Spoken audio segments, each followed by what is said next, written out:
నమస్తే మిత్రులారా, నేను మీ జర్నలిస్ట్ శంకర్ని. తెలంగాణ రాష్ట్రంలో అసలు లా అండ్ ఆర్డర్ అనేది ఉందా? Law and order పనిచేస్తున్నదా?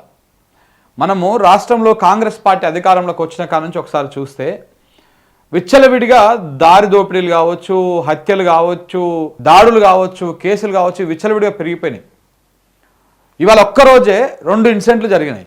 ఇవాళ ఒక్కరోజే 2 ఘటనలు జరిగినాయి.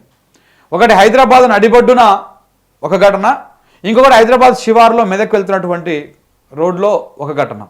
ఈ 2 ఘటనలు చూసిన తర్వాత హైదరాబాదులో లా అండ్ ఆర్డర్ లేదు, పోలీస్ వ్యవస్థ కంప్లీట్గా నిద్రపోతూ ఉంది.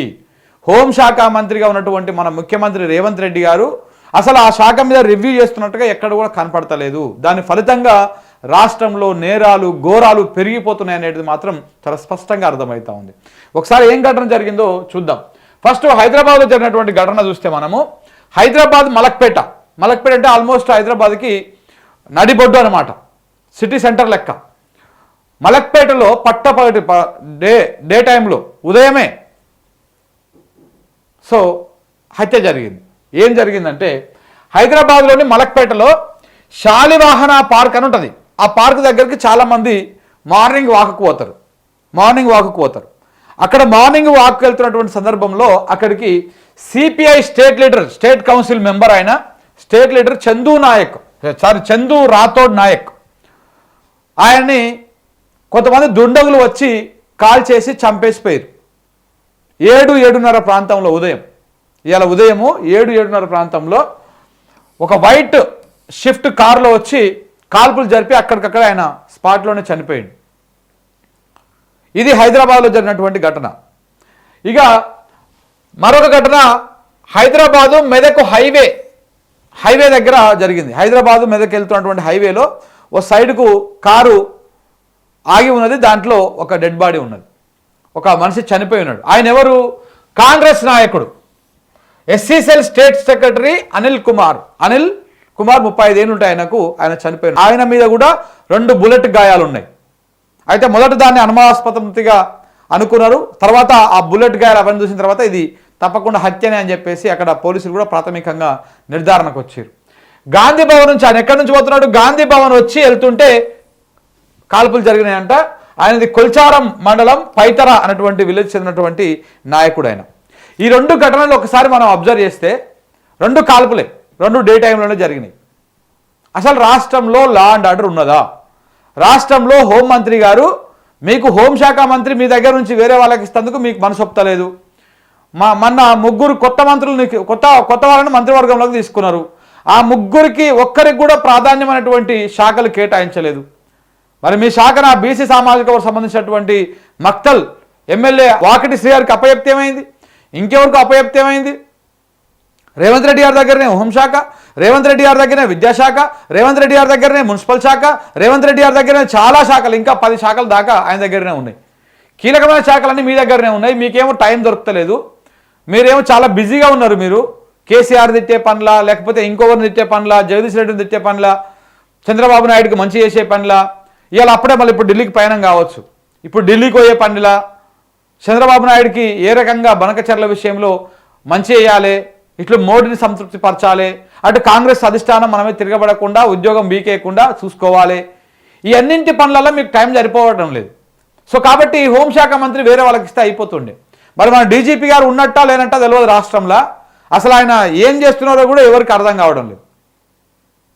ఎక్కడ కూడా దానికి సంబంధించినటువంటి రివ్యూ కానీ ఏమవుతున్నది? గింత పగటీలు డే టైంలో వచ్చి కాల్పులు చేసిపోతూ ఉంటే మరి రాష్ట్ర పోలీస్ వ్యవస్థ ఏం చేస్తూ ఉన్నది? పోలీస్ యంత్రాంగం ఏం చేస్తూ ఉన్నది?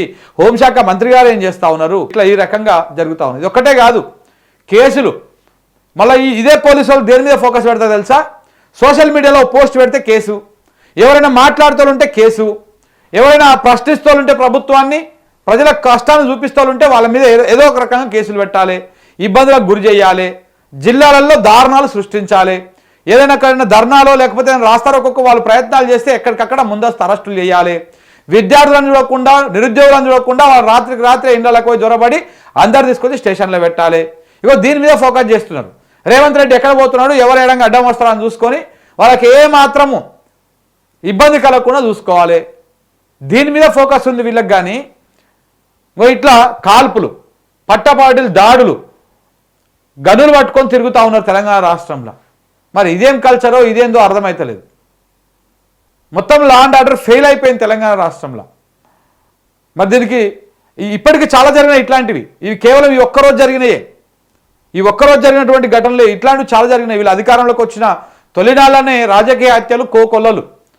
అటు కొల్లాపూర్లో చూసుకున్నా, ఇటు జగిత్యాలలో చూసుకున్నా, నల్గొండలో చూసుకున్నా, చాలా చోట్ల జరిగినాయి రాజకీయ హత్యలు. కేసుల గురించి అయితే చెప్పనవసరం లేదు. సోషల్ మీడియా కేసులు అయితే వందల సంఖ్యలో కేసులు పెట్టడం. ఇక లాయర్లకే తెలవాలి, ఆ జడ్జి గారికే తెలవాలి ఆ కేసుల విషయంలో. అన్ని పెట్టుకుంటూ పోతా ఉన్నారు. సో చూడాలి మరి ఈ రకంగా లా అండ్ ఆర్డర్ అదుపు తప్పిపోతూ ఉంటే మరిగా ఈ రాష్ట్రము చివరికి ఒక బీహార్ లెక్క, ఒక యూపీ లెక్క ఎక్కడికక్కడ గన్నులు పట్టుకొని కాల్చుకునే దాకా వెళ్ళిపోతూ ఉంటే మరి ఇది ఏం దాకా పోతుంది, ఏమవుతుంది? ఒకసారి కేంద్ర హోంశాఖ మంత్రి అమిత్ షా గారు కూడా ఒకసారి లుక్ వేయాలి ఇటు సైడు. అసలు రాష్ట్రంలో లా అండ్ ఆర్డర్ అదుపులో లేదండి. గవర్నర్ గారు కూడా ఒకసారి స్పందించాలి దీని మీద. అస్సలు ఆర్డర్లో లేదు. పోలీసులు మొత్తము ఎమ్మెల్యేలకు, అధికార పక్షానికి, మంత్రులకు తొత్తులు లెక్క, ఒత్తాసులు లెక్క మారిపోయారు. రాష్ట్రంలో పేద ప్రజలకు కానీ లేకపోతే ఏ ఒక్కరి ప్రాణాలకు కానీ గ్యారంటీ లేకుండా ఉన్నది. రాష్ట్రాన్ని ఈ దుర్మార్గమైనటువంటి పాలనలా నిజంగా కూడా సరే మీరు రాజకీయాలు రచ్చ చేసుకోండి. ఈ దుర్మార్గం, ఈ కాల్చివేతలేంది, ఈ చంపుడేంది? ఆ సిపిఐ అంటే మళ్ళీ ఇప్పుడు వీళ్ళ కాంగ్రెస్ ప్రభుత్వానికి సంబంధించినటువంటి అనుబంధంగా ఉన్న వాళ్ళే, వీళ్ళు అనుబంధంగా ఉన్న వాళ్ళే, సిపిఐ వాళ్ళు, సిపిఎం వాళ్ళు, ఇటు కాంగ్రెస్ నాయకుడే. మళ్ళీ జరిగింది హత్య ఏ బీఆర్ఎస్ వాళ్ళు, ఏ బీజేపీ వాళ్ళు కూడా కాదు. కాంగ్రెస్ అనుబంధంగా, కాంగ్రెస్ సపోర్ట్ చేస్తున్నటువంటి పార్టీకి సంబంధించిన ఆయన ఒక ఆయన, కాంగ్రెస్ పార్టీకి సంబంధించిన ఆయన ఒక ఆయన. ఈ రకంగా దారుణాలు జరుగుతూ ఉన్నాయి. దీన్ని అరికట్టకపోతే రాష్ట్రం రావణ కాష్టం లెక్క మారిపోయేటువంటి ప్రమాదం కూడా ఉన్నది. రక్తపాతం ఏరులై పారుతూ ఉన్నది.